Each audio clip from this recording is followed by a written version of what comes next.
بسم اللہ الرحمن الرحیم۔ پٹھان ایک ایسی قوم ہے جنہیں اللہ تعالیٰ نے بے پناہ ذہانت سے نوازا۔ انہیں دنیا میں کوئی بھی خرید نہیں سکتا۔ انہیں معلوم ہے کہ وہ چند دنوں کے مہمان ہیں، پھر اس دنیا کو چھوڑ کر آگے کا سفر طے کرنا ہے جہاں بے پناہ مشکلات ہیں۔ اللہ تعالیٰ ان مشکلات پر صبر کرنے والوں کو جنت دے گا۔ سب سے بڑی بات، مسافر کسی بھی جگہ دل نہیں لگاتا۔ پٹھان کو اگر کسی کے گرے ہوئے کروڑوں روپے بھی مل جائیں، ان لوگوں کو اس وقت تک چین نہیں آتا جب تک کہ اس کو واپس نہ کر دیں۔ پشاور سے ایک پٹھان حج کرنے کے لیے خانہ کعبہ گیا۔ اس نے ایک جگہ کھڑے ہو کر اعلان کرنا شروع کر دیا، اے مکہ کے رہنے والوں، حج کے لیے دور دراز کے علاقوں سے آنے والوں، میری ایک تھیلی گم ہو گئی ہے جس میں 1000 سونے کے سکے تھے۔ جو بھی ان سکوں کو واپس کرے گا، اللہ تعالیٰ اسے بہترین اجر دے گا۔ اللہ تعالیٰ اسے جہنم سے آزادی نصیب کرے گا۔ دوستو، 1000 سونے کے سکوں کا اچھا خاصا وزن بنتا ہے۔ دنیا میں ایسے لوگ بھی ہیں جو چند پیسوں کی خاطر والدین کو چھوڑ دیتے ہیں۔ یہ تو ایک بہت بڑی رقم تھی۔ چنانچہ مکہ مکرمہ کے ایک بوڑھے صاحب اٹھے۔ انہوں نے اعلان کرنے والے کو مخاطب کرتے ہوئے کہا، اے پٹھان بھائی، ہمارے شہر میں روزگار کی کمی ہے۔ پورے شہر میں قحط سالی نے ڈیرے ڈالے ہیں، جبکہ مزدوری بھی نہ ہونے کے برابر ہے۔ میری آپ سے ایک گزارش ہے کہ جو آدمی آپ کا مال لٹا دے، اس کے لیے کچھ رقم کا اعلان کر دو۔ ہو سکتا ہے جس کو آپ کا مال ملا ہو وہ انتہائی غریب اور محتاج ہو۔ جب وہ آدمی انعام کا سنے گا تو ہو سکتا ہے کہ وہ آپ کی رقم واپس کر دے۔ اس طرح سے اسے بھی حلال طریقے سے سونے کے سکے مل جائیں گے۔ پٹھان نے اس آدمی سے پوچھا، بابا جی، آپ کے خیال میں اس کا کتنا انعام ہونا چاہیے؟ بابا جی نے پٹھان سے کہا، 1000 سکوں میں سے کم 100 سکے تو ہونے چاہیے۔ پٹھان اس بات پر راضی نہ ہوا اور زور زور سے کہنے لگا، میں اپنا معاملہ اللہ کے حوالے کرتا ہوں۔ آج وہ مال کو چھپا لے گا لیکن کل قیامت کو تو ضرور دے گا۔ اس وقت کے ایک مشہور سعودی عالم یہ معاملہ دیکھ رہے تھے۔ اس عالم کو یہ معلوم ہو گیا کہ یہ مال اسی بزرگ کو ملا ہے۔ اب اس بزرگ کی خواہش ہے کہ اسے حلال طریقے سے کچھ انعام ملے تاکہ یہ سکے واپس کر دے۔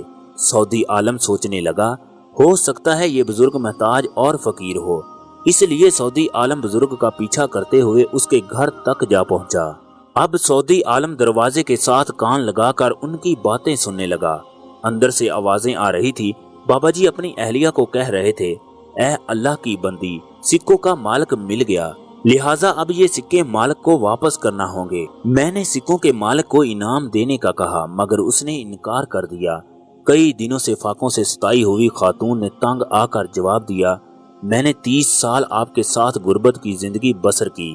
میں نے آج تک تم سے اپنی زبان سے کوئی شکوہ نہ کیا، لیکن آپ جانتے ہو کہ ہم کئی دنوں سے فاقے سے ہیں۔ ہم اس قدر مجبور ہیں کہ ہماری 3 بیٹیاں، تمہاری 2 بہنیں اور والدہ، ان کا کچھ خیال کر لو۔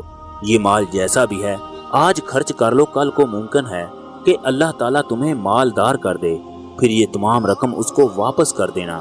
بابا جی نے اپنے کانپتے ہوئے ہاتھوں اور لرزتی ہوئی زبان سے کہا، اب میں 70 سال کی عمر میں حرام کھانا شروع کر دوں، جبکہ میری پوری زندگی اللہ کی فرما برداری اور صبر و شکر کے ساتھ گزری ہے۔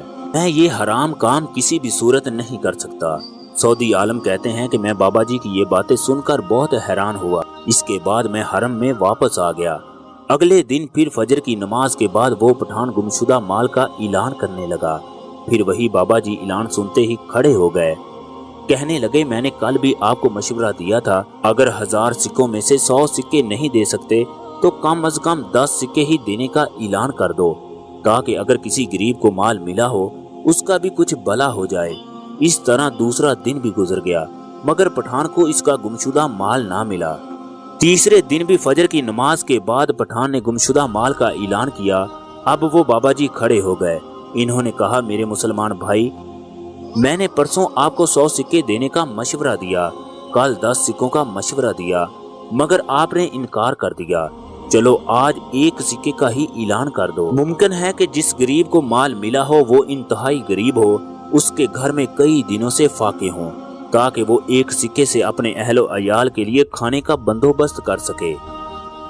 پٹھان نے پھر جذباتی اور تنگ دلی سے کہا، میں کسی کو 1 سکہ بھی دینے کے لیے تیار نہیں۔ جس کے پاس میرا مال ہے میں اس سے پورا مال لوں گا، ورنہ قیامت کے دن میرا ہاتھ اور اس کا گریبان ہوگا۔ بابا جی کا صبر کا پیمانہ لبریز ہو گیا۔ انہوں نے پٹھان کا دامن پکڑا اور کھینچتے ہوئے کہنے لگے، میرے ساتھ آؤ، میں تمہیں تمہارا مال واپس کرتا ہوں۔ قسم ہے اس رب کی جس کے قبضے میں میری جان ہے، جب سے مجھے تمہارا مال ملا ہے میں ایک رات بھی سکون سے نہ سویا۔ سعودی عالم اب بھی تمام باتیں سن رہے تھے، لہٰذا وہ چپکے چپکے ان کے پیچھے چلتے گئے۔ بابا جی نے گھر میں داخل ہو کر سونے کے سکے لیے اور باہر آ کر پٹھان کو واپس کر دیے۔ بابا جی پٹھان سے کہنے لگا، اللہ مجھے معاف کرے اور اپنے خزانے سے ہمیں رزق عطا کرے۔ بابا جی کے گھر سے رونے اور سسکیوں کی آوازیں آ رہی تھی۔ گھر والے کئی دنوں سے فاقے سے تھے، پھر بھی ان لوگوں نے ایک سکہ بھی خرچ نہ کیا۔ پٹھان نے اپنے سکے گنے اور واپسی کی طرف روانہ ہو گیا۔